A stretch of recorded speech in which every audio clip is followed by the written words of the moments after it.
Hello everybody and welcome back to the deck formula series, and as you can see I am finally on DN, and for today's deck I'm going to be showing off an agent fairy deck that I recently have built. And from what it looks like, I haven't really gotten the chance to test it yet because I've just gotten back to Dueling Networks, so I'm still waiting on getting a few people to help me test it. But anyway, I'm going to shut up and get through the deck, the deck. And hopefully you guys find interest and would want to try this deck out if you get a chance. So, starting out with the monsters, we got two Honest, because of course we know what it does. Any light monster on the field that's being attacked, you can ditch that card to have that monster that's being attacked gain equal attack power of the attacking monster. And 3, Christia. And I am sorry, Konami, but you guys are idiots for doing this. I'm sorry, you're just a bunch of idiots for just doing this.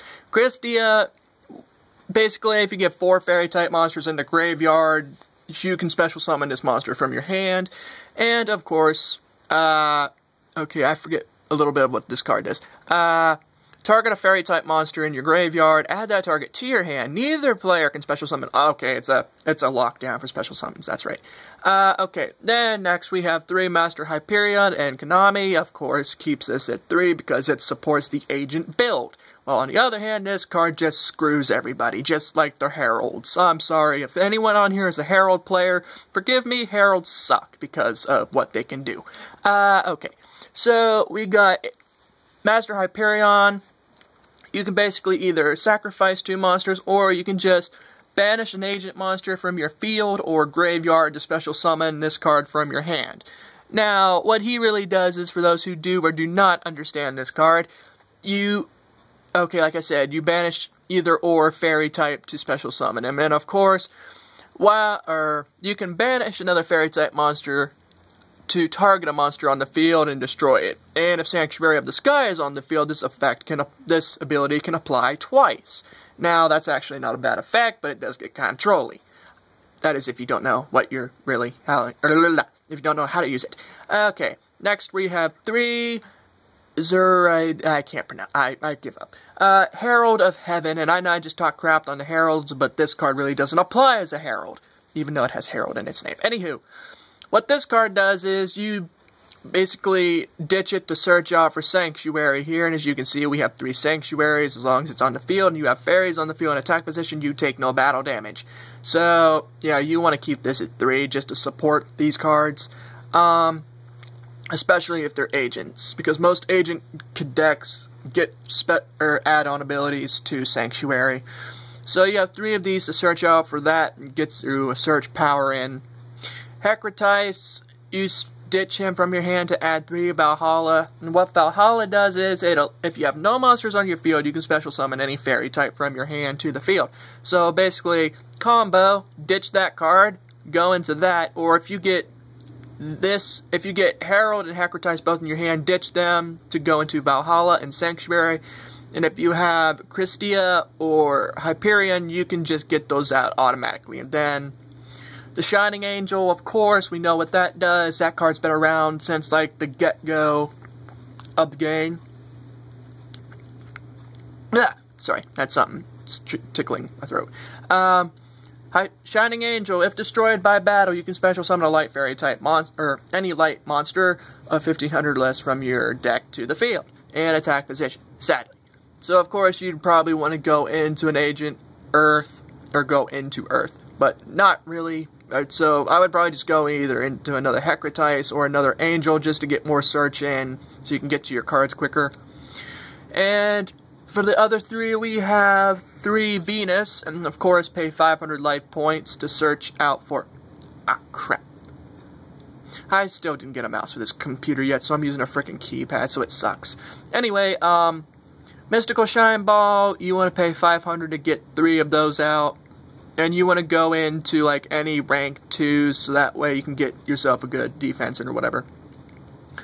For the rest of the spells, we have 2 Dark Holes, of course, 1 Raigeki, 3 MSTs, a Bottomless... Okay, and for traps, Bottomless Compulse, Torrential Solomon Warning, and 3 Mirror. So, since this deck really is mostly monsters, you want to come back with cards that's more of a pop for against your opponent, so these are the best cards to really pair up with. And since the format frickin' changed, Konami brought back Raigeki, Snatch Steel, and put Dark Hole up to 2. People, I'm sorry Konami, you guys are a bunch of idiots just for doing this. Dark Hole was meant to be at 1. Raigeki was never meant to be brought back, for the love of frickin' Pete. Who does this? Konami was on frickin' loony pills, or they were high off that weed. Okay. Now, for the side deck, like I said, we were going to get creative. Marco Cosmos, as long as it's on the field, any cards that would be sent to the graveyard is removed from play instead, which actually helps. Now, here's an old school card, White Hole. So this is the only way you're going to really want to strategize against Dark Hole. It's basically like a Dark Bribe for you, but what it does is when your opponent or you activates Dark Hole, your opponent gets to lose their monsters instead. They basically pop their own field instead of you. So if you have good monsters like Christia or Hyperion or like a BLS, Asian Eyes and his BLS. Anyway, White Hole basically is a shield that reverses the effect onto them so your monsters don't get hit. So it's like a Mirror Force with steroids. Or with a bounce effect, anyway. D-Prison, yeah, we just need 2. Snatch Steel, yeah. It's basically a mind control, but with a downside, but this card really actually would work for Nurse Burn, because every standby phase of... Okay, it is the standby. Okay, during the opponent's standby phase, they gain 1,000 life. So instead of gaining 1,000, they lose 1,000. So this card... will actually admit is right side up for you because it deals 1,000 if you have Nurse Burn. Soul Charge, pay 1,000 life points to special summon any amount of monsters from your graveyard to the field. But downside, you can't attack that turn once this card is used. Oh, and you also take 1,000 life, so that's the other downside, which allows me to really hate this card, and I actually think this is useless, but only helps to get a good, like, defense out. Book of Moon, we already know what that does. It target any monster on the field and set it to face down defense position. Mind Control, steal the opponent's monster for a turn, but can't do crap with it, so all it's good for is really for Exceed summoning or using it for a fusion material. Thunder King Ryo, benefits basically for you, really, not really. Okay, I just sound like an oxymoron just saying that, because that cancels out from you searching any cards. So, yeah, I don't even know why I put that in here. Same thing with Neospatian Grand Mole. Don't know why that's in here. Summoner Monk, I really don't know. Gores, I hate myself. Okay. Now, for the Exceeds, we pretty much have 1 Fairy Cheer Girl, 2 Honor Shark, 1 number 103, or 103. 1 May Stroke, 1 Black Ship of Corn, 1 Photon, Papillomerative, I can't pronounce that, 2 Starleech Plantamo, because this card is awesome, because when you ditch a material, you basically target any monster on your opponent's side of the field, their attack becomes 0 for the whole permanent until it's destroyed and then brought back. Then we have 2, scratch that, 1 Gachi, 1 Sky Cavalry, Centuria. Now, I'll go back to that card here in a minute, because that card is actually pretty good, I think. Now, for the rank 8s, we got a Divine Dragon Knight Felgrand, 1 number 107, 1 Higher Tech Sun Dragon Overlord, and this card, a number 23. This card, I actually think, is pretty good, would run pretty well with this deck, as long as you can manage with your level 8s. Anyway, we're going back to Sky Cavalry.